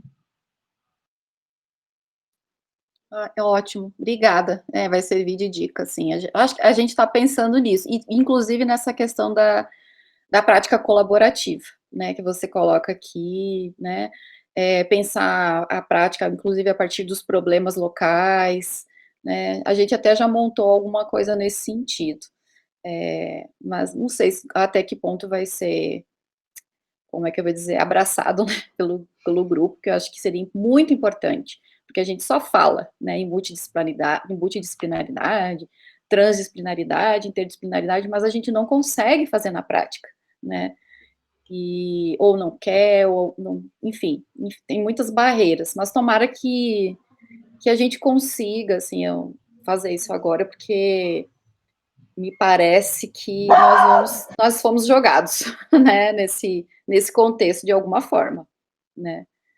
Então, era um isso. novo olhar para o currículo, né, Neida? Isso, fala assim, exatamente. Né, por que a gente não consegue? Porque a gente acaba trabalhando muitas vezes isolado, e tem que ser uma atividade coletiva, de um novo olhar para o currículo, para esse sujeito que a gente está formando. Quem é esse sujeito que a gente está formando? Como a gente quer formar esse sujeito? Como é que a gente vai construir caminhos para isso? E a gente está num momento, assim, importante, né? Então, eu fiquei feliz que os textos ajudaram. Depois também, se vocês quiserem, eu posso fazer uma lista de outros textos que eu citei aqui hoje, mas que eu não disponibilizei por e-mail, e também eu tenho, na verdade, um material que eu faço formação de professores algumas vezes na secretaria. E aí eu tenho um material com várias sugestões de minicursos, de artigos, que são voltadas para essas discussões, que eu fazia antes da pandemia, mas que acho que agora vai servir muito. Se vocês quiserem, eu posso compartilhar. Ótimo, Verusca, a gente agradece e aceita, né? Vamos passar, então, a gente tem mais dois colegas, duas intervenções, a Maria Paula e depois o do Danilo. Maria Paula, fica à vontade. Boa tarde, estão me ouvindo? Sim. Perfeito. Eu queria primeiro começar agradecendo a professora Luciane e a professora Eneida. Ela, no começo, a professora Luciane abriu a fala dizendo que repensaram, né, sobre para quem seriam esses cursos, e eu, como não faço parte do grupo, fiquei sabendo por fora. Agradeço muito, está sendo muito bom. A de podcast foi maravilhosa, a de hoje está sendo... Eu já tenho mais 3 dúvidas para depois dessa que eu vou fazer, mas eu vou tentar manter o meu foco e tentar fazer o mais rápido possível. Agradecer também a professora Verusca. Como estudante de pedagogia, é muito gratificante pensar que professores de outras áreas casam tanto com o que a gente estuda tanto, né? Então, não é um papel... O que eu quero dizer é que não é um papel somente do pedagogo pensar a educação, ela pode ser de outras áreas, para outras finalidades, e eu fico muito feliz. Então, muito obrigada, professora Verusca, porque a gente discute muito como tornar essa pedagogia para todos, né? Todos nós somos professores e lidar com a licenciatura de uma forma diferente. Então, muito obrigada. E aí eu queria, talvez por essa minha formação vinda da pedagogia, eu fiquei muito focada na questão do currículo nos textos.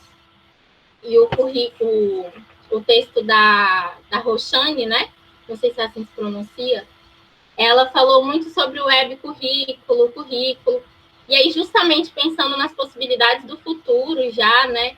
Eu fiquei com uma dúvida parecida com a da Camila, na questão de eu não conseguir visualizar uma prática. Eu acho que o currículo acaba sendo a parte mais, como que eu posso, engessada de tudo isso, né? Porque eu consigo visualizar uma avaliação que se torna mais flexível, mas até uma autoavaliação, né? A gente consegue compreender melhor a autoavaliação no sentido da avaliação, mas o currículo eu ainda acho ele muito engessado e eu não consigo abstrair a ideia do currículo. Então, se a senhora puder só dar um startzinho para a gente, como que a gente pode começar a pensar novos currículos, novas construções de currículo, né? Porque não é só o currículo que tem que ser novo, a construção dele também tem que ser totalmente diferente. Então, eu acho que é isso. Não sei se eu me fiz entender, mas é isso. Muito obrigada.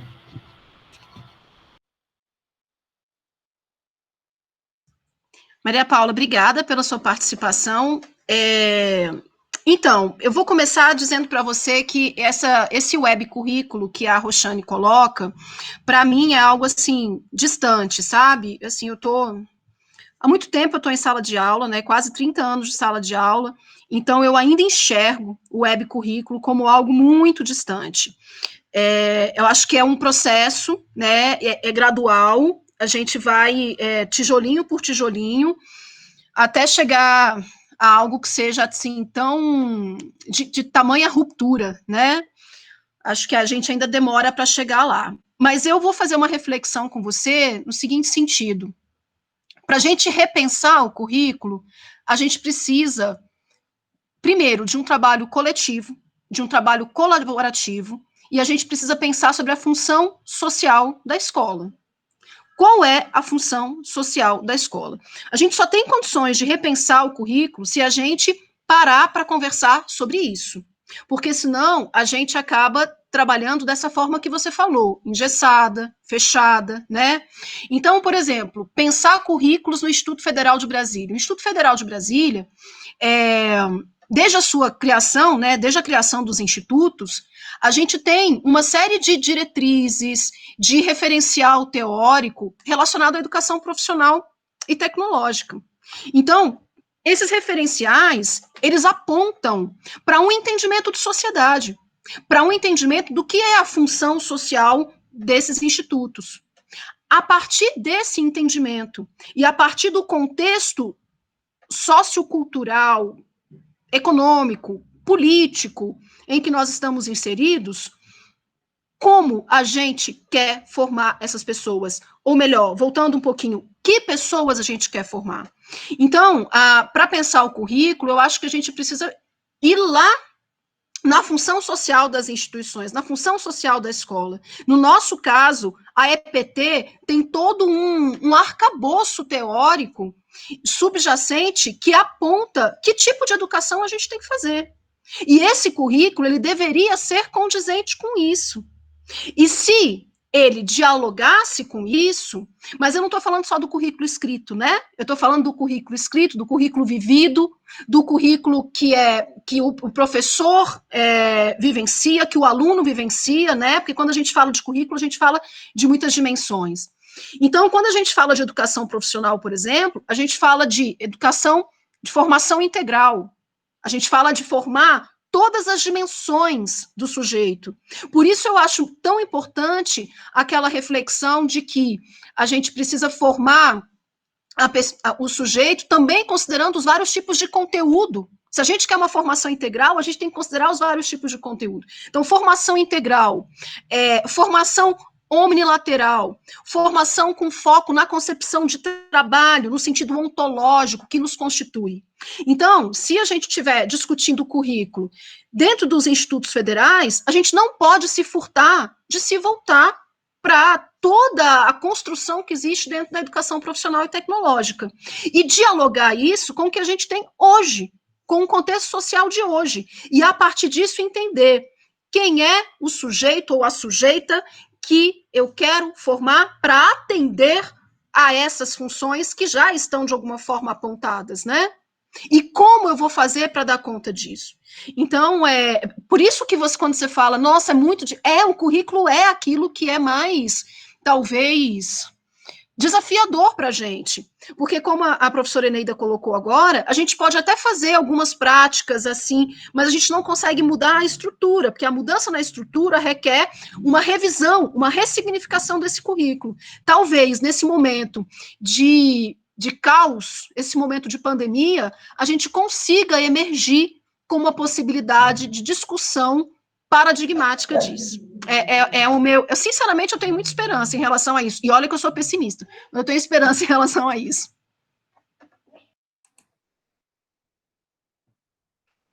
Certo. Maria Paula, você gostaria de comentar? Tá tranquilo?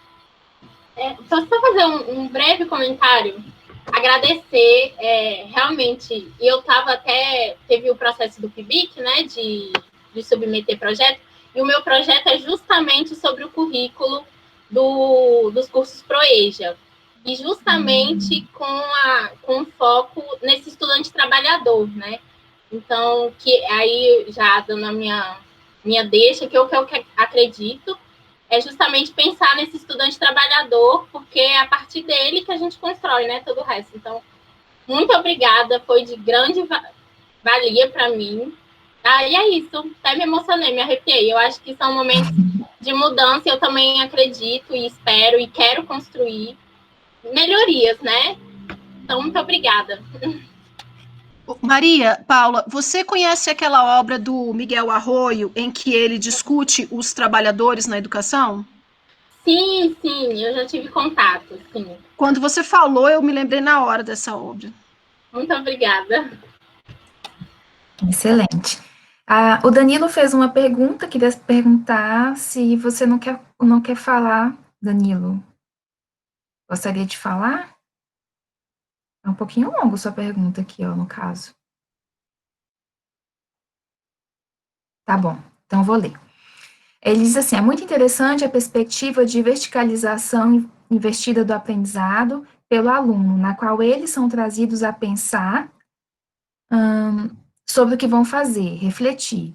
Nesse sentido, queria saber a sua visão pessoal sobre o aprendizado deles, como eles materializaram essas ideias e as mudanças práticas de aprendizado e apropriamento por parte deles sobre o assunto. Danilo, né, que fez a pergunta?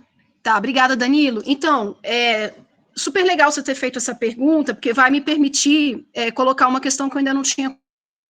Eles primeiro precisaram passar por um aprendizado atitudinal. Antes da gente chegar às questões conceituais, às questões procedimentais, eles tiveram que passar por um aprendizado atitudinal. O que é estudar numa perspectiva de maior autonomia, de maior reflexão, de maior responsabilidade em relação à sua própria aprendizagem, numa perspectiva metacognitiva que de alguma forma te leva a pensar sobre o que você sabe e o que você não sabe. Então, e aí por isso que quando eu respondi a Camila no início, eu falei, não foi fácil no início, porque primeiro, eles precisaram passar por esse processo, porque, na verdade, a gente sempre fala, a gente precisa discutir uma educação que leve os alunos à autonomia, que leve os alunos a serem produtores de conhecimento, mas a gente não permite, muitas vezes, que eles consigam se formar dessa maneira. Muitas vezes, os caminhos que a gente apresenta são caminhos que os conduzem a serem, na verdade, dependentes muito dependentes do professor e a reproduzirem mesmo, sabe? Então, eles vêm de uma escola que tem uma cultura específica, né? Existe uma cultura escolar estabelecida, que é a cultura de aula dada, aula cobrada, aula dada, aula cobrada, aula dada, aula cobrada. E eles tiveram, então, que passar por um processo de entender que a aprendizagem também depende deles, da dedicação deles, porque a aula não vai ser dada, ela vai ser construída. E aí, eles tiveram que passar por esse processo para conseguir, finalmente, entender como existe potencialidade nessa proposta. Não é simples, vou dizer para vocês que para você que eu consegui, com mais da metade da turma, bons resultados, mas alguns ainda tiveram que passar toda a etapa especificamente trabalhando de uma outra maneira a atitude com a própria aprendizagem, com o próprio conhecimento. Então, aqueles que conseguiram realmente entender, né, como é que funciona e acompanhar, e não foram resistentes à proposta, eles tiveram um desenvolvimento incrível, assim, é incrível, principalmente em termos de criatividade e de autoria. Criatividade e autoria são duas coisas que aqueles que participaram da proposta e conseguiram realmente vivenciá-la, isso foi muito legal. E aqueles outros, há pelo menos aí uns 20% da turma, que acabaram ficando na primeira etapa. O que eu chamo de ficar na primeira etapa? Ainda no desenvolvimento de uma atitude em relação ao seu processo de aprendizagem. Como era um piloto, e eu também trabalhava presencial, eu não permiti que esses alunos fossem prejudicados em todo o processo. Mas essa sua pergunta é muito interessante, porque aí ela nos leva a pensar que vivenciar tudo isso envolve um trabalho atitudinal. E que não é tão simples, não é tão rápido, e não acontece ao mesmo tempo para todas as pessoas. As pessoas têm tempos diferentes nesse processo.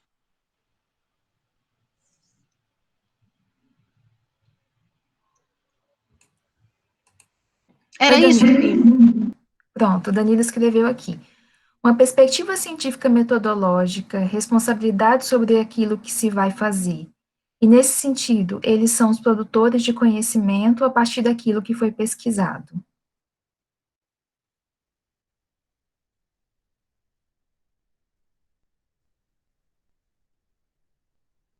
Eu não sei se é uma pergunta, é um comentário, né, Danilo? Nesse caso, sim. Cientistas. Sim, acho que eu entendi. Então, Danilo, nesse caso, eles assumem uma postura ativa diante do conhecimento.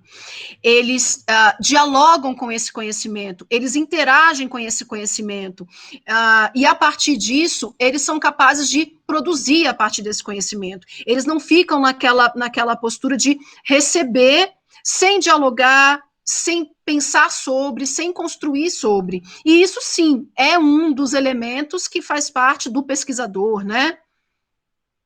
É verdade, eu acho que essa questão que você coloca é bem interessante, porque acaba, de alguma forma, conduzindo esses meninos para uma postura investigativa. Acho que é isso, né? É uma postura investigativa. É bem interessante.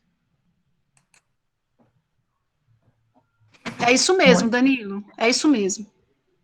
O que eu acho interessante também a gente pensar, e a Rojo, ela fala isso sobre a questão da flexibilidade do currículo, né, e tudo mais, sobre a questão das práticas inovadoras, que geralmente não seria mais fácil, não sei nem se é mais fácil a palavra, mas a inserção das práticas de metodologias inovadoras no ensino fundamental e no ensino médio, costuma ser mais bem recebida ou mais aceita inicialmente que a inserção na graduação, por exemplo, né?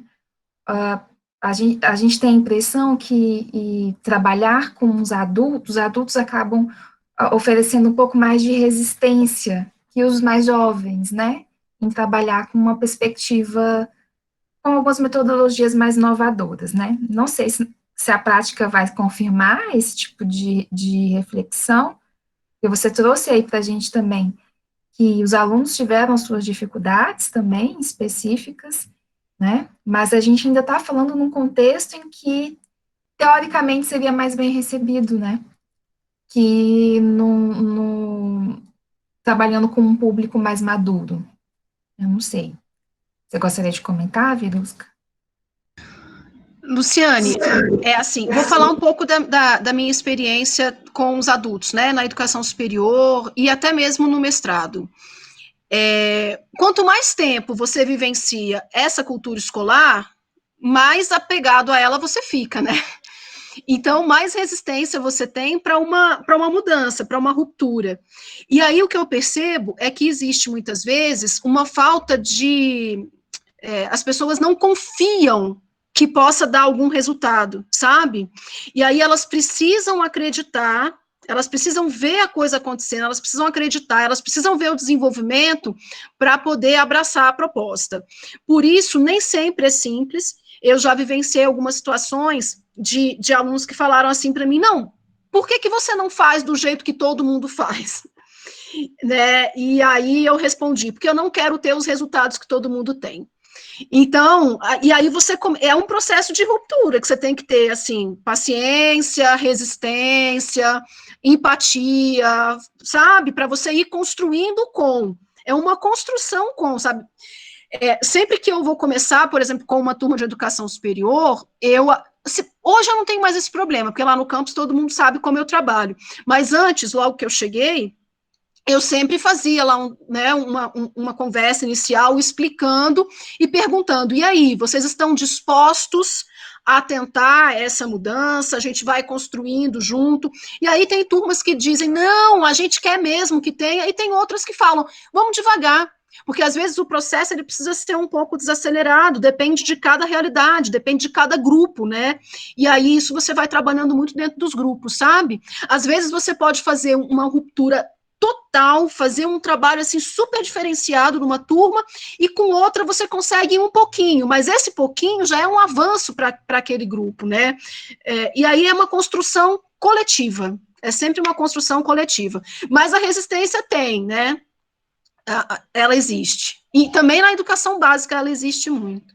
Sabe que a Maria Paula, que vai trabalhar com o Proeja, né? Onde eu menos encontro resistência é no Proeja. Olha aí. Interessante, né?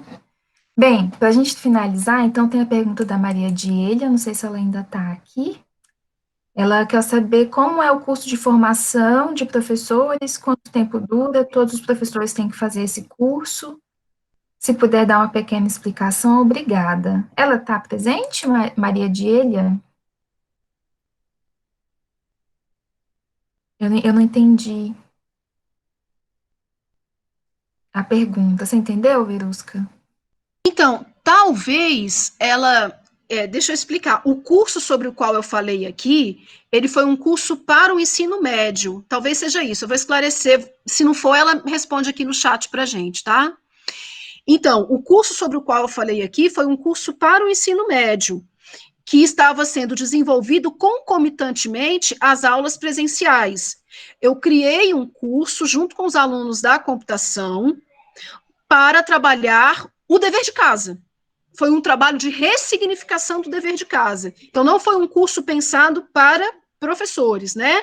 Foi, na verdade, um curso para desenvolver os objetivos de aprendizagem do ensino médio, mais especificamente da parte da literatura do terceiro ano, e aí a gente trabalhou numa perspectiva de ressignificar as atividades de casa a partir do ensino híbrido e à luz da pedagogia dos multiletramentos. Então, não foi para professor, talvez tenha ficado esse equívoco, né? Bem, a Eudicleia faz um comentário. Penso que seria interessante que as universidades buscassem pensar na formação do professor, nesse sentido de trabalhar o professor para trabalhar com os multiletramentos nas escolas, pois nos estágios que realizei em escolas públicas, pude observar que a grande maioria de professores, principalmente os professores da rede pública de educação, não tem esse tipo de formação e a escola não dispõe de materiais didáticos digitais que possibilitam esses usos. Eu posso fazer um comentário rapidinho? Eucicleia, é o seguinte, existem algumas estratégias metodológicas para você trabalhar, mesmo quando não há os materiais didáticos. Mesmo quando não há os materiais didáticos disponíveis, tá? Eu desenvolvi muitos trabalhos e, assim, a gente tem uma parceria muito grande com uma escola classe da Ceilândia. Eles não têm laboratório, eles não têm computadores disponíveis, e a gente desenvolve lá várias atividades relacionadas a pensamento computacional e matemática. Eu já desenvolvi várias atividades lá relacionadas a cultura digital e literatura, a gente desenvolve muitas atividades nessa escola, é uma parceira mesmo. E aí, como eles não têm material, a gente usa uma estratégia metodológica da rotação por estações. Tem um textinho, eu posso compartilhar com a Luciane, que foi escrito pela Lilian Bassic e pelo Moran, que foram 2 autores que eu citei anteriormente, que eles explicam algumas estratégias do ensino híbrido rotacionais. Então, como é que a gente trabalha lá, por exemplo? A gente organiza toda a aula pensando em estações, tá? Então, existem os objetivos de aprendizagem, a gente organiza toda a aula pensando em estações. Então, a gente pode pensar em 4 estações. Como a gente não tem a diversidade do material, sempre tem um computador, sempre tem alguma coisa disponível na escola. Não tem para todos os alunos usarem. Mas se a gente trabalha por estações, a gente pode construir uma estação que dialogue com todas as outras e por meio da qual nós vamos trabalhar com as tecnologias digitais, de forma que, no final, todos os alunos, nesse trabalho rotacional, vão, de alguma forma, vivenciar esse trabalho com as tecnologias digitais. Então, a rotação por estações foi uma estratégia metodológica que a gente usou muito em escolas parceiras, né, que não têm esses materiais.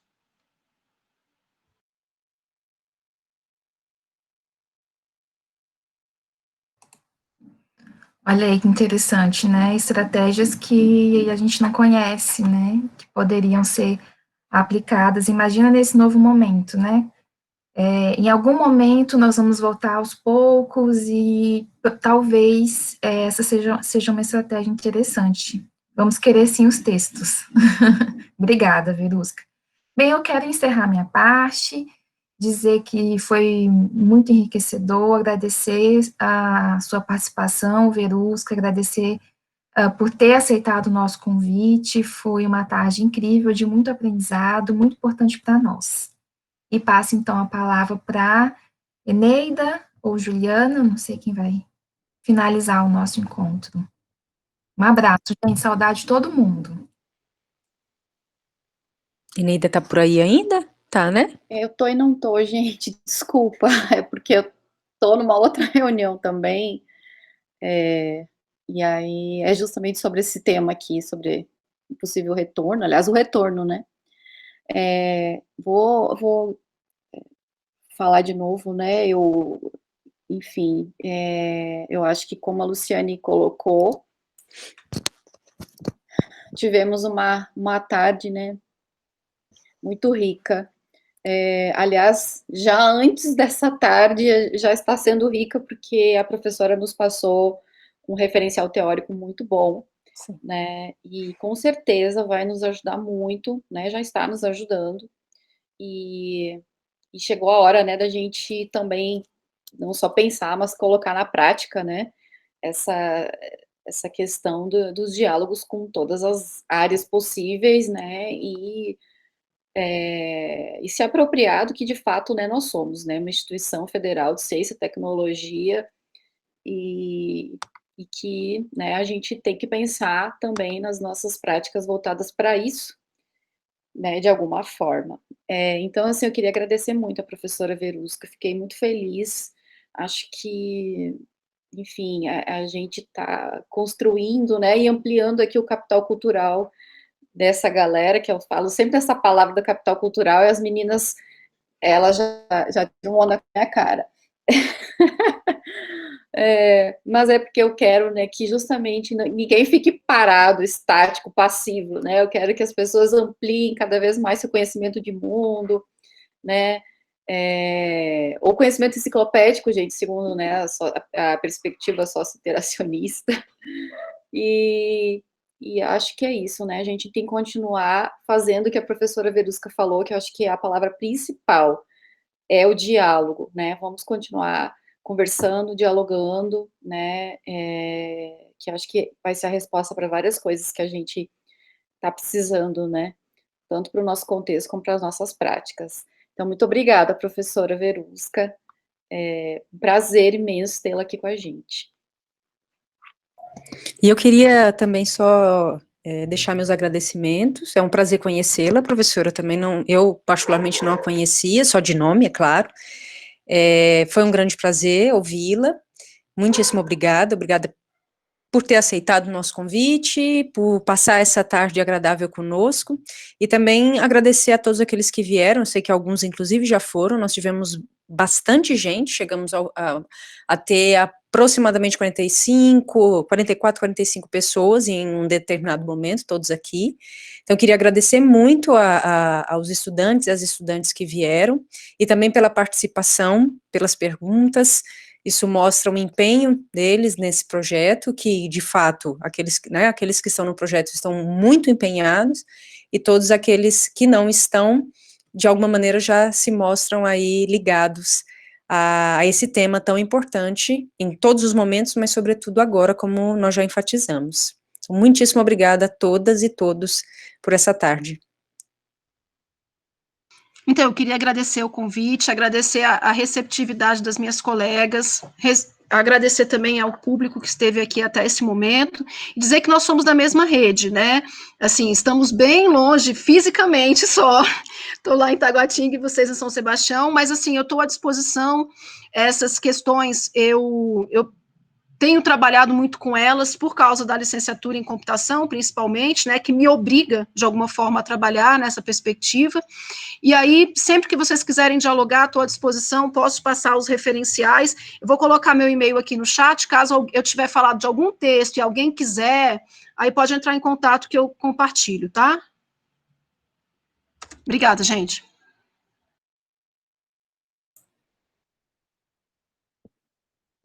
Muito obrigada a todos, né? Um beijo para vocês todos e todas. Até a próxima, né?